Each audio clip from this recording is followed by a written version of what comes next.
Olá a todos, meu nome é Caroline Barros Zanol, sou médica e trabalho no Jardim Industriário 2, na atenção primária, e sou preceptora da Faculdade de Medicina da Univag. Hoje nós vamos falar sobre o câncer do colo do útero. O câncer do colo do útero é um dos mais frequentes nas mulheres no Brasil. Ele tem uma grande taxa de incidência e de mortalidade, apesar de ser um dos cânceres que pode ser prevenido através do rastreamento das suas lesões percussoras. Esse rastreamento geralmente é realizado através do exame citopatológico, que é conhecido como Papa Nicolau. Esse rastreamento no Brasil começou lá na década de 40 ainda, quando profissionais começaram a introduzir o sistema de avaliação por citologia e colposcopia individualmente, e culminou todo esse processo de implementação do rastreamento em 1990, quando foi introduzido nos serviços públicos de saúde do Brasil. A saúde no Brasil é estruturada através de redes de atenção. São interligações entre os serviços em cada esfera, né? A atenção primária, secundária, terciária, são todas interligadas, e isso também com uma forma de tentar regionalizar e descentralizar a atenção à saúde. E nessa rede, a atenção primária, ela é a porta de entrada.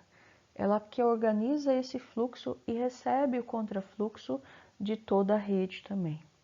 E ela tem responsabilidade por toda a saúde em qualquer ponto que o paciente tiver.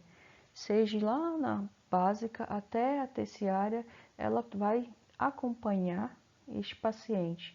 Em relação ao câncer do colo do útero, ela tem a responsabilidade de realizar a educação em saúde para tentar prevenir com que ele ocorra, realiza também a vacinação contra o HPV e faz o rastreamento para detectar precocemente e encaminhar talvez para um tratamento necessário, caso venha a ter uma alteração um pouco mais grave no exame.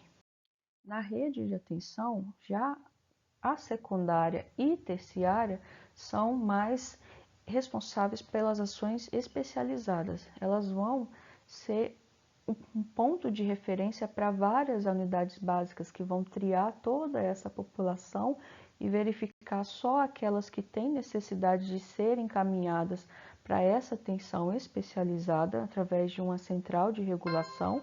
E lá na atenção secundária e terciária vai ser confirmado o diagnóstico e realizado o tratamento de acordo com cada diagnóstico específico, né?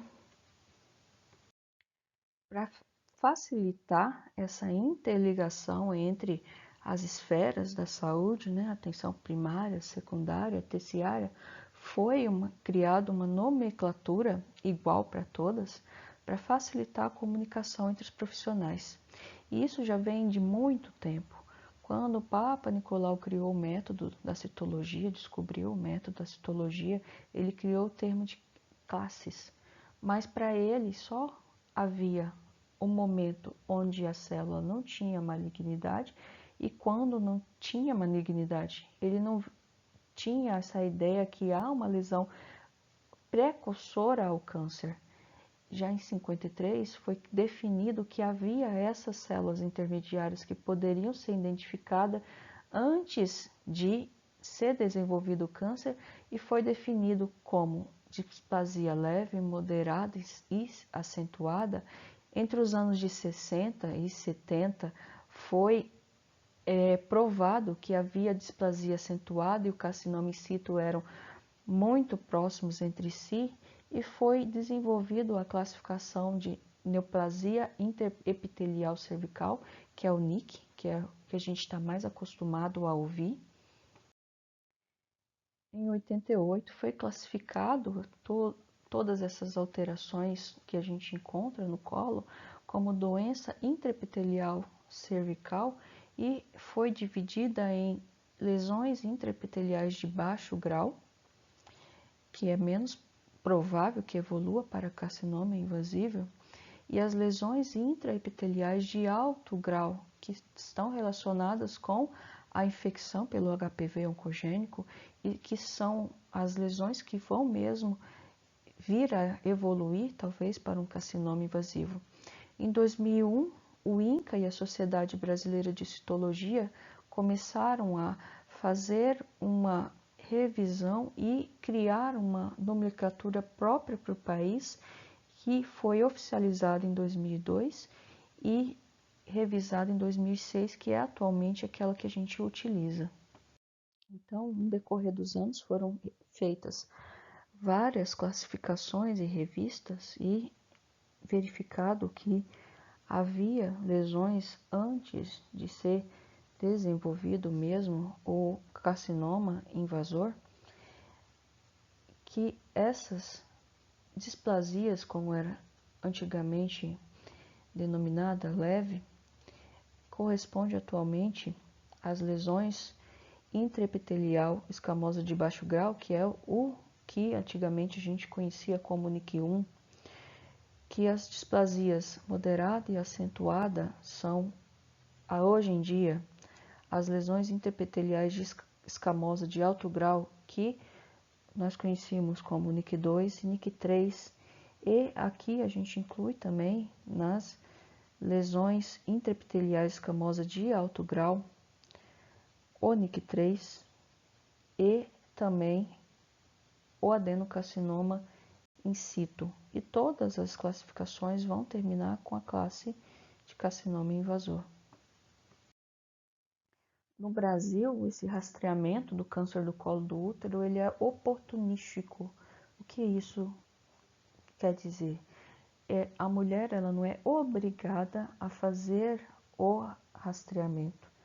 A gente aproveita muitas vezes quando ela vai para outra demanda numa unidade de saúde e percebe que ela está nessa faixa etária que é recomendado fazer o rastreamento, a gente oferece para ver se ela deseja fazer. Então, muitas vezes esse rastreamento é feito de forma errada, num grupo etário que não é recomendado, ou muitas vezes no intervalo de ano que não é recomendado. Então, acaba tendo muitas mulheres que fazem vários exames sem necessidade e às vezes tem mulheres que nunca fizeram nenhum rastreio na vida. Geralmente você indica o rastreamento entre a faixa etária de 25 a 60 anos de idade, porque sabe-se que antes de 25 anos é muito pequena a chance de ter um carcinoma invasor. O diagnóstico geralmente são lesões de baixo grau e você sabe que muitas vezes uma lesão de baixo grau tem uma probabilidade maior de regredir ou vai levar anos para poder desenvolver algo mais grave.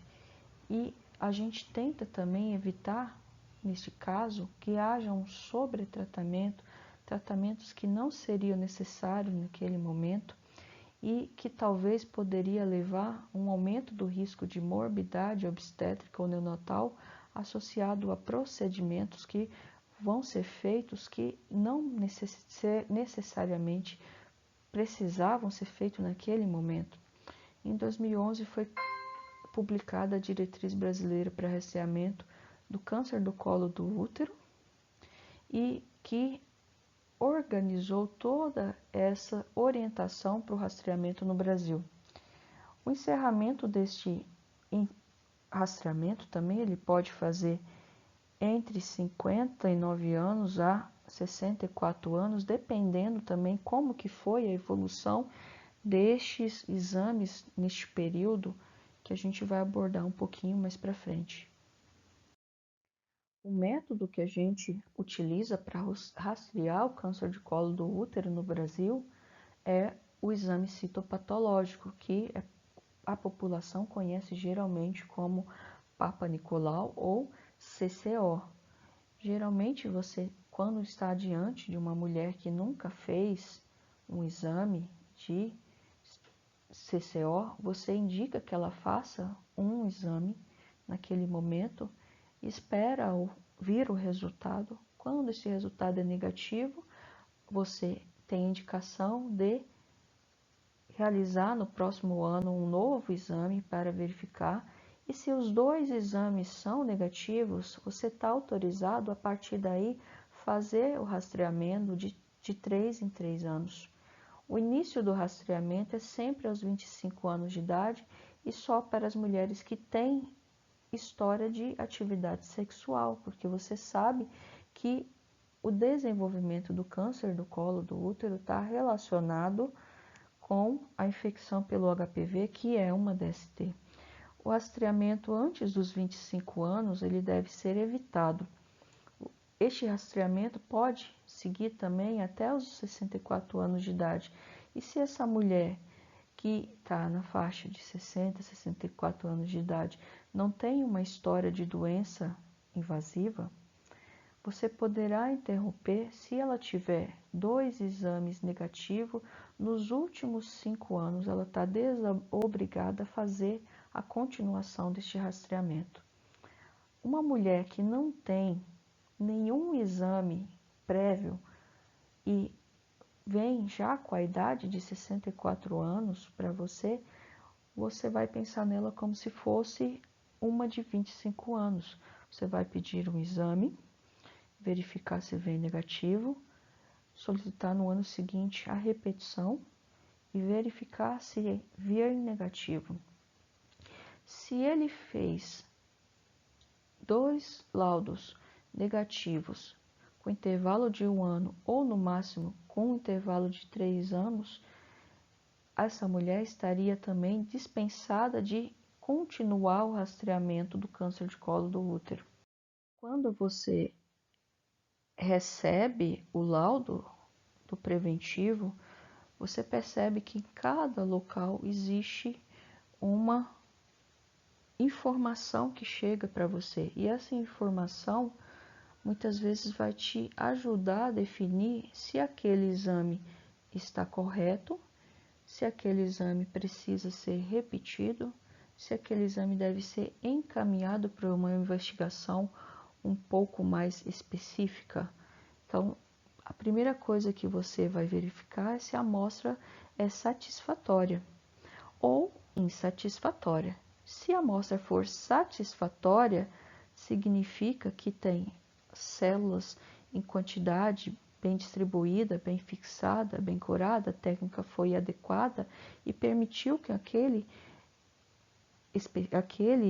profissional conseguisse fazer uma boa avaliação da lâmina. Agora, se no seu laudo está que a amostra é insatisfatória, algo atrapalhou ele identificar de forma correta se tem ou não alguma alteração. E neste caso, você vai repetir, mas primeiro você vai corrigir o que talvez tenha atrapalhado a realização da confecção dessa lâmina. Por exemplo, talvez ela colheu num período errado, estava num período de ciclo menstrual ou com alguma infecção.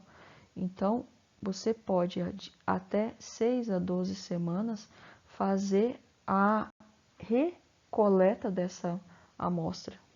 Também no exame, no laudo do preventivo, vai ser identificado para você quais células aquele exame está sendo demonstrado, quais células foram coletadas na hora da realização do exame. Então, pode vir definido que está sendo visto células glandulares, células metaplásicas, células escamosas. Se vir células glandulares, você tem que pensar, por exemplo, que pode ter origem de outros órgãos. Se vir células metaplásicas ou endocervicais, a gente pensa que é células da junção escamo-colular, que indica qualidade na amostra, qualidade de coleta na amostra.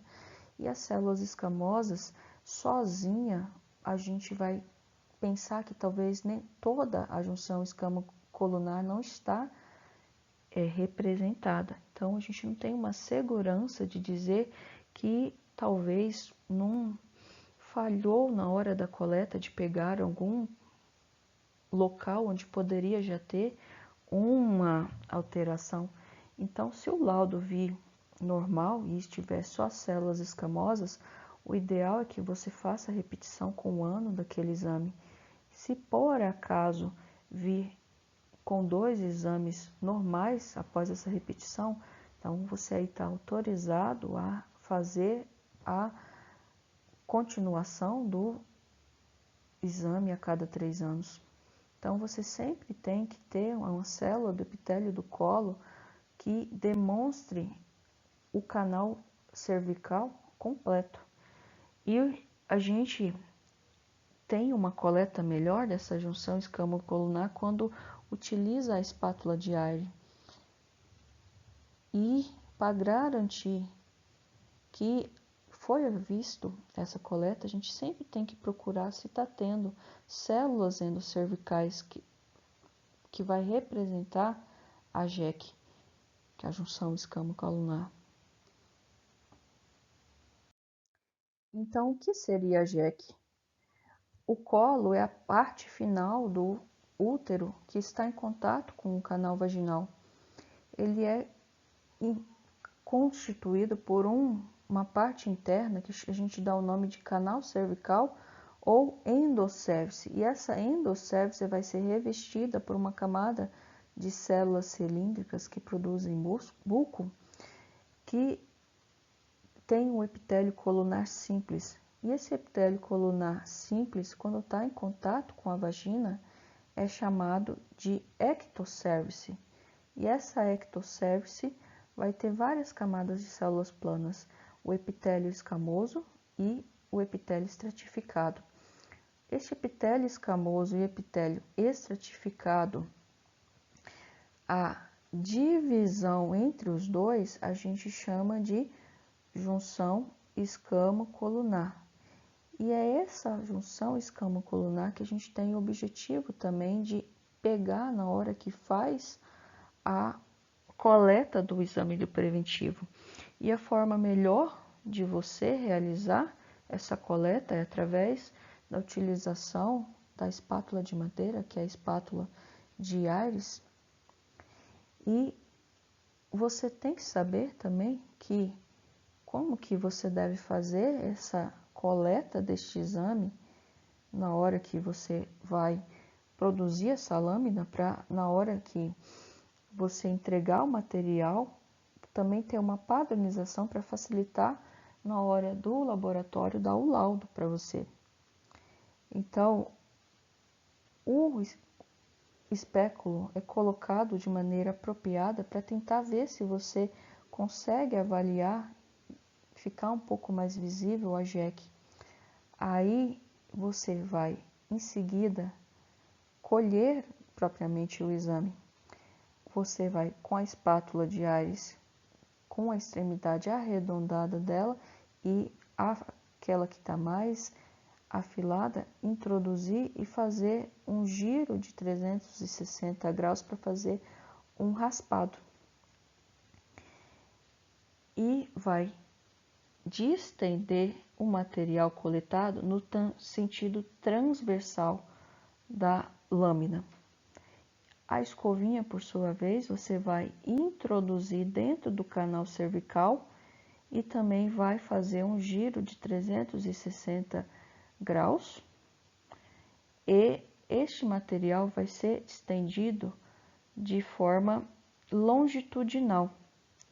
Tem que também se atentar na hora de distender esse material, ser de forma correta, porque senão você pode fazer um esfregaço que não é adequado e nem distribuído, ou você pode acabar macerando todas aquelas células que você coletou e na hora que for fazer a avaliação do exame, vai perceber que foi uma amostra insatisfatória. E você, na hora que faz esse esfregaço na lâmina, você tem que fazer a imediata fixação da mesma e pôr para secar ao ar livre para poder e depois condicionar para poder ser encaminhado para avaliação no laboratório. Existem algumas situações especiais que muitas vezes a gente fica em dúvida na hora que a gente recebe um exame ou então na hora que a gente tem aquela paciente na nossa frente para poder definir se a gente vai ou não solicitar o rastreamento para ela, que a gente poderia abranger um pouco mais, por exemplo, uma grávida. A gente sabe que mesmo você estando grávida, você tem o mesmo risco de desenvolver um câncer de colo do útero ou a lesão precursora. Então, você pode aproveitar aquele momento do pré-natal e como fazer um rastreamento oportunístico, né? Você está com a mulher que veio por outra demanda, mas aproveita e já faz uma prevenção contra o câncer. A gente sabe também que quando a mulher está grávida, a AGEC ela é mais exteriorizada e poderia até às vezes dispensar a coleta endocervical. Mas se for realizada uma técnica adequada, geralmente não vai levar nenhum risco nenhum para a grávida naquele momento da realização da coleta. E para a faixa etária que ela está, é igual o rastreamento para qualquer outra mulher que não está grávida. A gente vai na mesma faixa etária de 25 a 60 anos, com o mesmo período também. A gente vê se tem um exame negativo, 2 exames negativos, se já foram feitos seguidos, vai de 3 em 3 anos. A mulher, já quando ela está na menopausa, quando a gente não tem um diagnóstico prévio de que ela teve uma lesão precursora do câncer, o risco dela desenvolver o câncer é muito baixo. Por isso que às vezes a gente tem aquela faixa etária de corte de 60, 65 anos para terminar a realização do rastreamento. Então, como também a mulher está com pouco estrogênio circulando no local, pode gerar também, às vezes, um falso positivo por conta disso, por conta da atrofia que há naquele colo e, às vezes, gerar também um sobretratamento desnecessário. Então, o segmento desse exame que vem alterado para você e você verifica que a mulher está na faixa etária de pós-menopausa, você tem que lembrar de tudo isso que pode acontecer. E o rastreamento vai ser igual para qualquer outra mulher que não esteja na menopausa. O que a gente tem que frisar aqui no momento é que, caso você tenha um diagnóstico de alguma alteração de lesão precursora, é indicado que você faça previamente uma estrogenização prévia antes de fazer a repetição desse exame para talvez melhorar essa atrofia e dificultar talvez que haja um novo falso positivo. Se a mulher, por exemplo, é esterectomizada, você tem 2 formas de conduzir ela. Vai depender do motivo da retirada desse útero e se ele foi retirado de forma total ou se foi deixado o colo na hora do momento da retirada. Então, se ele foi uma esterectomia total e por causa benigna, por exemplo, muitas vezes por conta de miomatose e sangramento uterino disfuncional, e a mulher não tem um diagnóstico prévio de uma doença, de uma lesão cervical de alto grau que foi tratada, você pode excluir ela do rastreamento. Se por acaso ela tem exames anteriores a esta esterectomia que são normais. Agora, se por acaso a retirada do útero foi na verdade um tratamento por conta de uma lesão precursora ou por conta do câncer do colo do útero, ela vai ter que ser acompanhada de acordo com qual lesão foi tratada.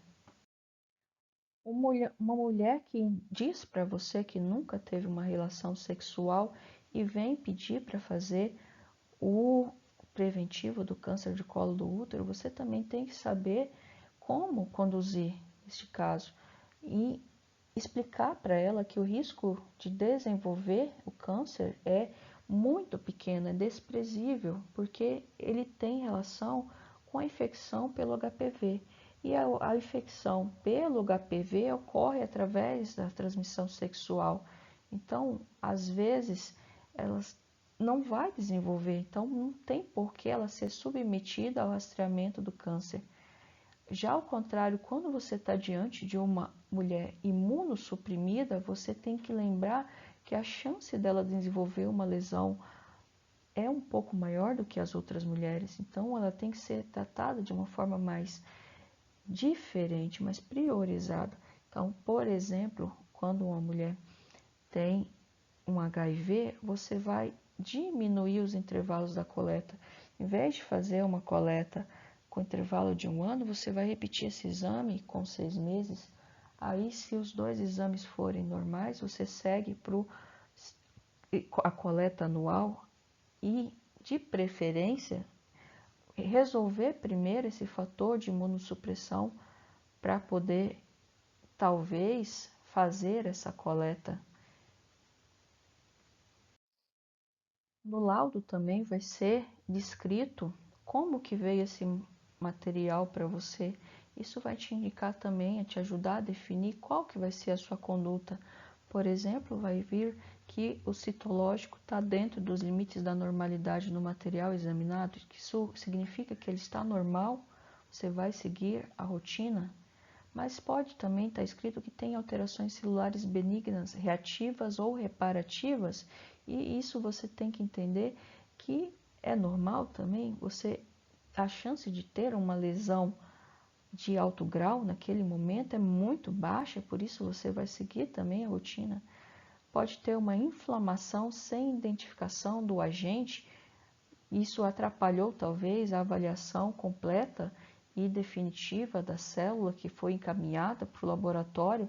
Então você tem que entender que você deve identificar se há alguma queixa naquele momento, e essa queixa que poderia estar atrapalhando este exame ser lido de forma correta deve ser tratada para poder ser posteriormente realizado um novo rastreamento. Pode vir também que o citológico indica metaplasia escamosa imatura, isso é uma reparação, então deve ser seguir igual a rotina para os outros diagnósticos. Pode vir também escrito que o citológico indica reparação, que é também um final de um processo inflamatório, você também deve seguir a rotina. Então, saber o que significa cada um desses dizeres te auxilia talvez a não encaminhar de forma incorreta uma mulher para o serviço especializado que não havia necessidade. Você também pode ter um citológico indicando uma atrofia com inflamação. Se não tem nenhuma atipia associada, você pensa que é um achado normal, talvez na menopausa, ou aquela mulher está num pós-parto, ou aquela mulher está amamentando, mas quando você tem essa atrofia, vai ser difícil você diferenciar a alteração que ocorre na célula de uma célula no período normal da mulher para uma célula intraepitelial que poderia ter uma alteração precursora. Mesmo assim, você vai seguir a rotina de rastreamento e, se possível, se você identificar que é por causa de falta de estrogênio, antes de realizar uma nova coleta, você faz a reposição de estrogênio vaginal por 21 dias, aí você indica uma nova coleta com 5 a 7 dias após o uso desse estrogênio vaginal. Também pode vir declarado no exame que está tendo alterações decorrentes de radiação ou quimioterapia, e essa sim vai complicar muito tanto a coleta como a avaliação da célula. Então, no momento que você vai solicitar este exame, você tem que mencionar isso para o laboratório saber que ela foi submetida a esse tratamento. E o segmento vai ser igual para outros laudos.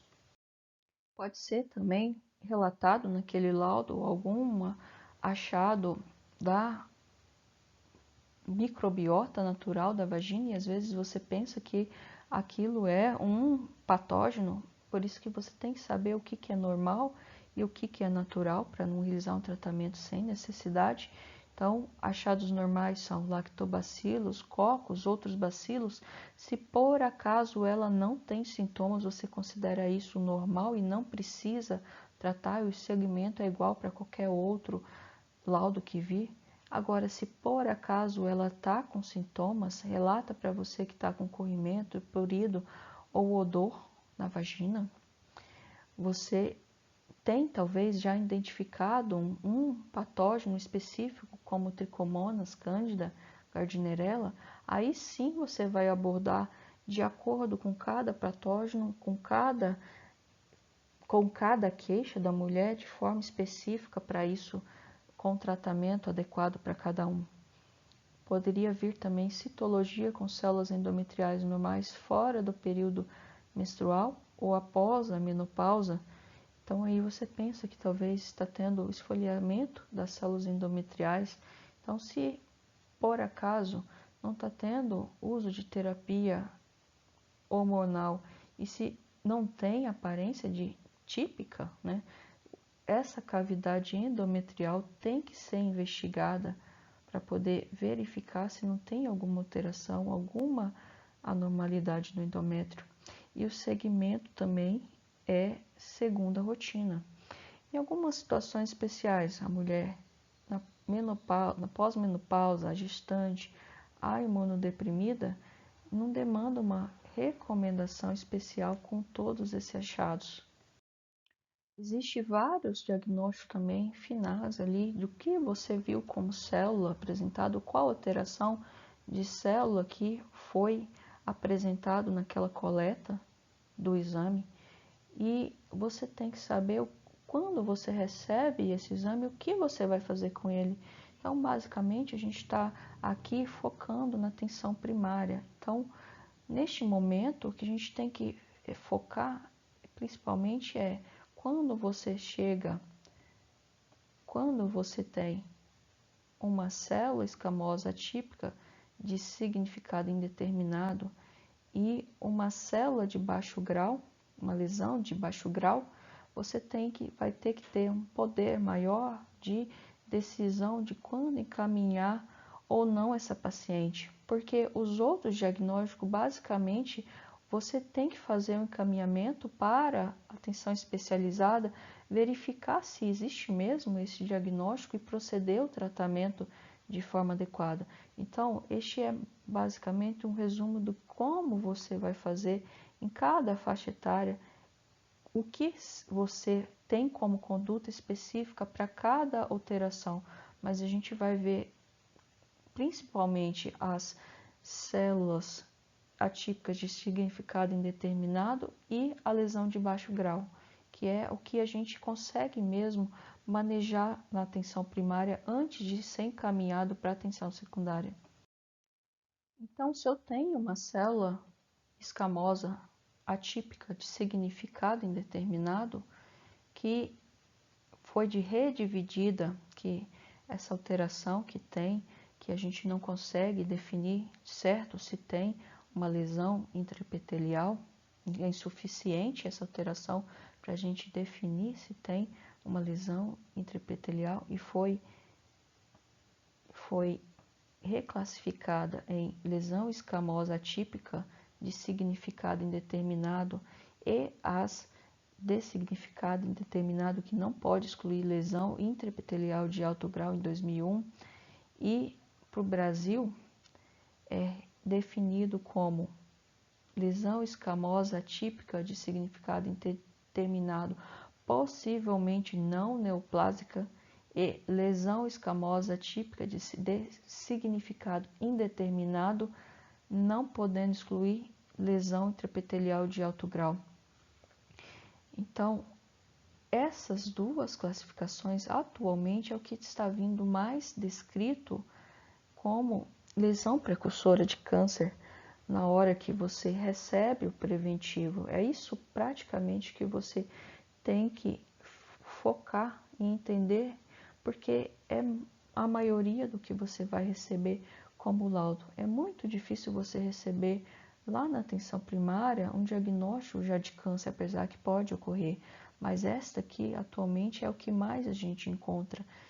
E a gente precisa saber quando que eu vou encaminhar essa paciente para o serviço especializado para poder fazer uma avaliação se há mesmo uma lesão que poderia estar sendo evoluindo para câncer. Quando você recebe um laudo de célula escamosa típica de significado indeterminado, possivelmente não neoplásica, você a primeira coisa tem que saber aqui, possivelmente não neoplásica significa que ele não consegue te dizer se aquilo é benigno ou se por acaso poderia ter alguma alteração que poderia estar já evoluindo para câncer. Então, primeira coisa, saber se a mulher tem 30 anos, ou mais de 30 anos, ou menos de 30 anos. Se ela não tem menos de 30 anos, você pode repetir esse exame com 12 meses. Se ela tem mais de 30 anos ou igual a 30 anos, você vai aí repetir com 6 meses o exame. Se esse exame seguinte vir normal, você vai fazer um novo exame com 6 meses ou 12 se ela for menor de 30 anos e avaliar novamente o resultado. Se vir esse novo exame, que é um terceiro exame normal, você volta para aquele esquema de coleta a cada 3 anos. Se agora esse segundo exame aqui vir alterado, você vai encaminhar a paciente para atenção secundária para fazer a colposcopia. Mas aqui, geralmente, parou a função da atenção primária para definir na sequência o que vai acontecer com essa mulher. Mas você tem que saber também, porque em algum momento essa mulher vai voltar para você. Então, quando essa mulher tem uma colposcopia com achado anormal, ela vai para a biópsia. Se por acaso a biópsia vir com uma lesão indicativa de câncer, aí vai para a atenção terciária para conduta específica. Se por acaso ela não vem com achado anormal, aí vai depender se você está vendo células que indicam que a JEC foi identificada na amostra ou não. Se não é possível ver a JEC, você tem que fazer a avaliação do canal cervical. Se por acaso é possível ver a JEC, então todo o colo está identificado. Então você vai encaminhar essa mulher para biópsia e, dependendo do diagnóstico, você vai fazer o segmento adequado para cada alteração. Então, a colposcopia dessa célula escamosa típica de significado indeterminado, possivelmente não neoplásica, veio com a JEC visível e com achado anormal menor, por exemplo, sugestivo de NIC1, você vai dispensar essa mulher da biópsia se ela tiver menos de 30 anos e história de rastreamento prévio negativa. Ela não tem nenhuma história de alteração com lesões graves até este momento. Então, você volta essa mulher para a atenção primária. Então, você vai voltar todo aquele rastreamento e acompanhamento lá na atenção primária. E esse segmento vai ser feito com um novo exame semestral, até você ter 2 exames consecutivos. E se eles forem negativos, você vai passar a rastrear essa mulher a cada 3 anos. Agora, se a mulher não teve o exame com a JEC identificada ou parcialmente identificada, aí você vai ter que fazer a avaliação do canal endocervical e seguir de acordo com essa avaliação como vai ser feito posteriormente a indicação de segmento. Agora, lá na atenção secundária, no resultado da colposcopia, a mulher vem com o diagnóstico de JEC não completamente visível, mas não tem um achado normal e ela tem mais de 30 anos, você vai fazer a avaliação endocervical. Caso venha negativo ou escovado endocervical mantenha a mesma alteração, você vai seguir ela, voltar ela para a atenção primária. Então, se por acaso ela tem menos de 30 anos, você vai fazer o seguimento de um novo exame anual. Se ela tem mais de 30 anos, você vai fazer um novo exame com 6 meses. Esses 2 exames consecutivos vieram negativos, você volta o rastreio para cada 3 anos. Lembrar sempre que se em algum momento vir alguma alteração mais grave, tanto nos exames como no escovado endocervical, você vai recomendar o segmento de acordo com essa alteração. Tem algumas situações especiais também que você tem que ter uma noção, porque às vezes esse exame é coletado de forma incorreta, no período incorreto. Então, se você chega para você uma mulher com menos de 25 anos e com este diagnóstico, você vai ter que saber que, na verdade, você pode repetir esse exame novamente em 3 anos. Quando esse exame for repetido em 3 anos, se manter, por acaso a atipia, você passa a fazer o segmento trienal. Agora, se esse exame for normal, você vai voltar a reiniciar o rastreamento só quando ela completar 25 anos. Porque você tem que saber isso, porque às vezes você vê exames de preventivo sendo feitos em meninas de 18, 19, 20 anos. Então, você tem que saber também como conduzir quando esse exame é colhido de uma forma errada, num período errado, mas vem alterado. Quando é uma gestante, as condutas são iguais para qualquer outra mulher. O que você tem que saber é que lá na secundária, quando for feita a colposcopia, você só vai fazer a biópsia se tiver mesmo muita suspeita de uma lesão invasiva. Quando você também está diante de uma mulher na pós-menopausa, você tem que saber que essa alteração que vem pode ser apenas por conta da atrofia que ela tem por falta do estrogênio. Então, quando você for encaminhar para a colposcopia, você já pode prescrever o preparo do colo antes de realização, antes que ela vá para a realização do exame, para que tente fazer com que evite ser um novo exame colhido que possa gerar novamente um falso positivo. E se você está diante de uma mulher imunossuprimida, você tem que lembrar que ela tem mais chances de desenvolver uma lesão mais grave. Então, mesmo que ela tenha apenas um exame alterado, ela tem que ser encaminhado já no primeiro exame para colposcopia.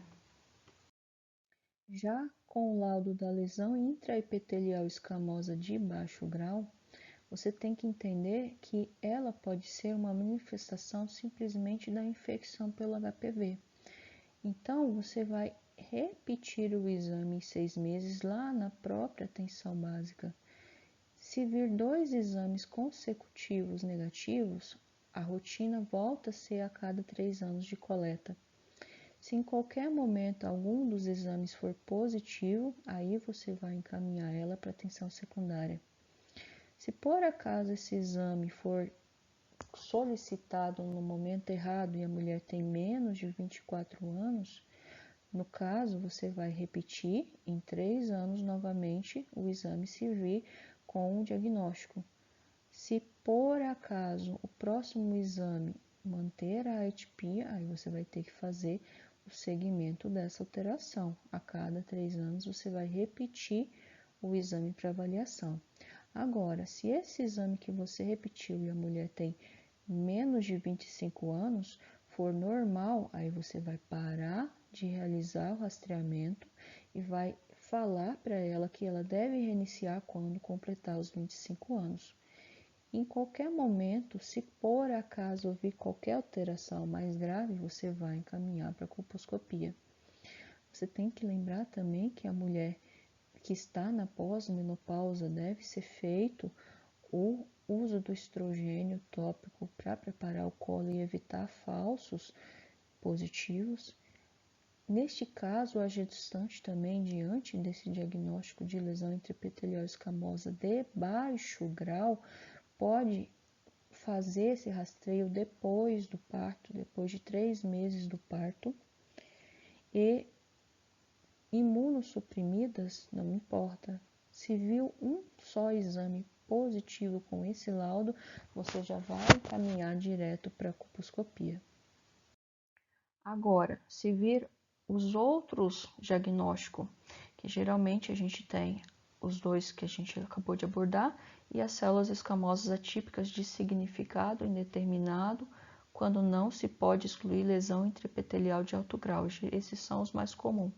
E o laudo normal, né? Mas pode ser que em algum momento você possa ser identificado essas outras alterações. E você tem que saber que não tem muito o que ser feito na atenção básica quando você está diante desse laudo. Esse deve ser confirmado se há mesmo alteração e, se por acaso tiver, ser encaminhado para tratamento específico para cada uma. Então, se você tem uma célula escamosa atípica de significado indeterminado, quando não se pode excluir lesão intraepitelial de alto grau, ou está identificado células glandulares atípicas ou células atípicas de origem indefinida, lesão intraepitelial escamosa de alto grau, lesão intraepitelial de alto grau, não podendo excluir microinvasão, ou carcinoma epidemode invasor, ou adenocarcinoma in situ e invasor já lá do laudo que você recebe na atenção primária, você, diante de qualquer um desses laudos, você tem que encaminhar imediatamente para a release secundária para poder ser feito a colposcopia e confirmação deste diagnóstico, e se for confirmado este diagnóstico, para ser encaminhado para tratamento específico para cada uma dessas alterações. Lembrar também que quando a gente está diante de uma célula glandular atípica, você tem que avaliar o endométrio com realização de um ultrassom para ver se por acaso também definir se não tem que ter um estudo anatopatológico do endométrio. E também no caso, quando você tem uma célula típica que não tenha origem definida, você tem que avaliar também os órgãos pélvicos e fazer avaliação endometrial para poder saber de onde que está vindo essa alteração, onde que está a origem dessa alteração. Como também, quando a gente tem o adenocarcinoma in situ, você também tem que fazer a avaliação endometrial. Então, aqui é um fluxograma que mais ou menos engloba tudo o que a gente falou. Quando a gente está diante da nossa população-alvo, que é de 25 a 60 anos, no máximo até 64 anos, você viu que aquela mulher não fez nenhum exame ainda de rastreio, você vai indicar o rastreio para ela. Se por acaso essa mulher vir com um laudo normal ou benigno, você vai repetir em 1 ano. Se foi a primeira vez que ela fez o exame. Se ela vir com 2 laudos consecutivos normais, você vai passar a fazer esse rastreio a cada 3 anos. Se essa amostra foi identificada que é insatisfatória ou foi rejeitada, você vai verificar o que fez com que ficasse insatisfatório e tentar resolver antes de fazer a repetição desse exame imediatamente. Agora, se vir alterado, vai depender da alteração.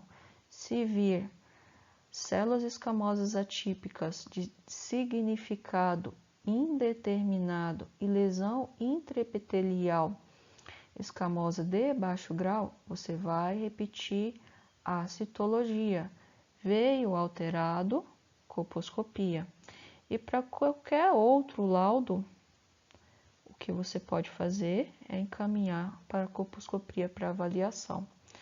Então, basicamente, quando a gente está na atenção primária, nós chegamos até essa primeira fase do esquema. Aqui para baixo já são segmentos que vão ser feitos na tensão secundária e na tensão terciária.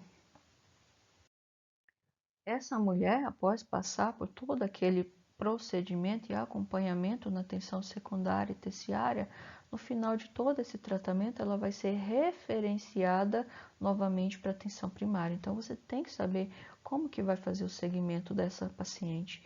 Então, se por acaso você está adiante, após realizar, dependendo de qual foi a técnica, não importa, mas se por acaso a peça cirúrgica teve margem livre, teve diagnóstico de NIC1, você vai fazer uma citologia com 6 e 12 meses após esse procedimento e dependendo do serviço pode ser indicado também a realização de colposcopia e após esse primeiro ano você vai fazer o controle anual até 5 anos. Isso é realizado lá na atenção básica.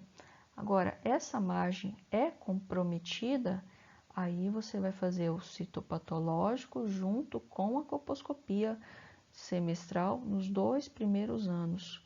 Depois você passa a fazer anual por até 5 anos, lá na atenção básica.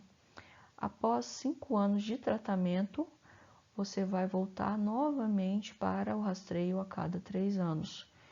Sempre você tem que informar na hora que você está fazendo uma nova coleta de um citopatológico que essa mulher foi tratada e qual tratamento ela foi submetida para ajudar na hora que o laboratório está fazendo a avaliação da lâmina, ele saber como poderia ter alguma alteração por conta desses procedimentos.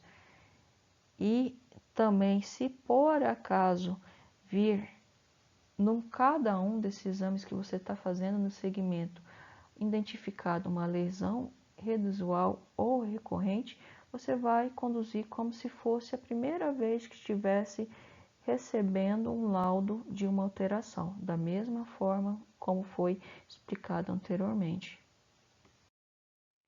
Agora, se foi um segmento de um câncer mesmo invasor, então você é basicamente parecido com o do NIC2 e NIC3. Esse câncer foi tratado conservadoramente, não foi retirado o útero totalmente, né?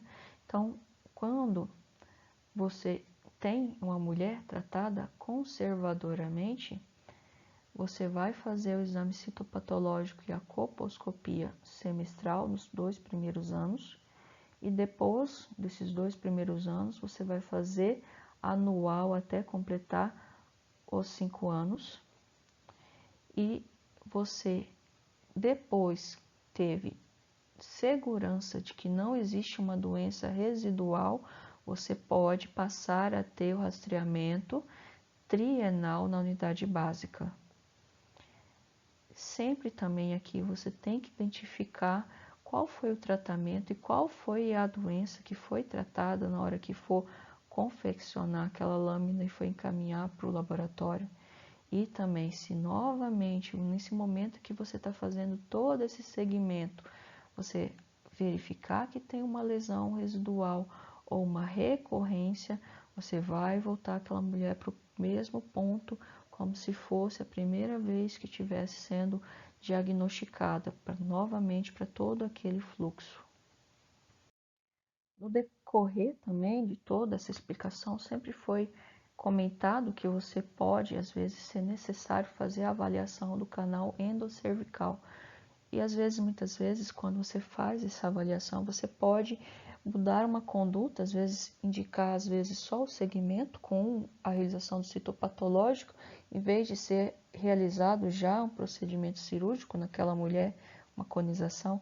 Então, você vai, se necessário, utilizar o escovado endocervical de preferência para confecção do exame citopatológico e por ter uma menor probabilidade de ter um material inadequado no exame. Então, esse exame tem que ser feito de forma cuidadosa, introduzir a escovinha no canal endocervical para abranger todas as cerdas e vai fazer uma rotação de 3 a 5 giros por toda a extensão do canal e na hora de fazer a solicitação você também tem que justificar que não tinha toda a JEC definida no exame anterior para o patologista, para ele saber. E outra forma de fazer também, em alguns serviços especializados que tem, é a curetagem do canal e do cervical. Lembrando que através da curetagem a mulher tem um pouco mais de desconforto e este material vai ter que ser feito a fixação no formol e, neste caso, não está indicado em gestante por conta do procedimento cirúrgico. Quando a gente faz um rastreamento de uma população tão grande em todo o território nacional, a gente gera muita informação. Então, foi identificada a necessidade de criar um sistema que encopasse todas as informações no local só para facilitar o acesso dessa informação. Para, por exemplo, através do acesso a essas informações, facilitar a confecção de políticas públicas. Então, em 2013, foi instituído o SISCAN, que é o Sistema de Informação do Câncer, que ele integra dentro o Sistema de Informação do Câncer, de controle do câncer do colo do útero e o Sistema de Informação do Câncer de Mama, que é o CISCOLO e CISMAMA. E esse sistema de informação vai oferecer para o gestor informação para ele tomar uma decisão, por exemplo, naquele momento, se não está tendo a necessidade de fazer uma campanha de informação para ver se você abrange mais pessoas para realizar este rastreamento ou talvez melhorar, fazer uma capacitação daquele profissional para dificultar com que os exames não sejam realizados de forma inadequada ou aumentar, talvez está tendo necessidade de aumentar o serviço na hora que você faz o encaminhamento, porque aquela mulher não está chegando rápido à atenção secundária ou atenção terciária para receber o tratamento adequado. Então, o Ciscolo, ele é utilizado desde 1999, apesar de que em 2013 que foi instituído o Ciscan. Então, já em 1999 já existia o Ciscolo. Ele vai gerar um boletim de produção ambulatorial individualizada, onde vai ser registrado informações sobre quais foram os diagnósticos, quais foram os tratamentos, como foi o segmento, qual exame foi positivo ou alterado. Também facilita ter uma realização de uma amostragem para verificar como que está sendo a qualidade da coleta desses exames e a partir de toda essa informação coletada você também pode construir indicadores. Então, através desses indicadores, a gente pode avaliar, por exemplo, como os serviços estão executando esse rastreamento, planejar as ações para poder melhorar este rastreamento, padronizar esse rastreamento e também quando a gente padroniza, a gente sabe que mesmo que eu esteja lá na primária ou o colega está lá na secundária, é basicamente a informação que vai ser questionada, que vai ser solicitada é igual para todo mundo.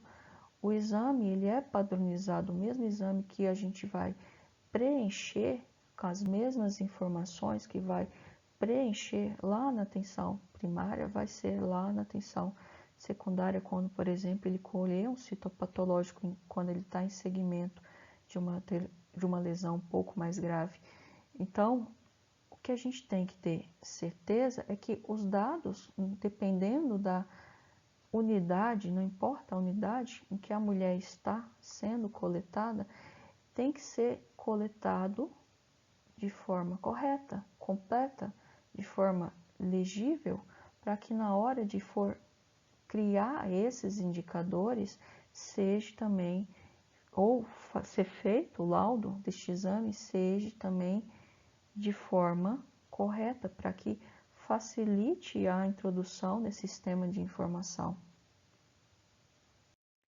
Então, você tem que se atentar a cada detalhe desse que a gente explanou durante a aula, porque às vezes você na pressa está lá com um laudo no exame na sua mão e você vai direto no final e olha para o exame se está negativo, se está normal, se está positivo, se precisa ou não ser encaminhado para colposcopia e faz o encaminhamento, mas às vezes aquele exame foi uma coleta insatisfatória e não precisaria ser encaminhado direto, você poderia conduzir ali mesmo na atenção básica, ou aquele exame foi colhido no momento errado, não precisaria estar sendo feito, então você tem como orientar de forma ideal aquela mulher, como você vai fazer o segmento daquele exame e para você fazer de forma adequada o acompanhamento dessa mulher e o encaminhamento dessa mulher para atenção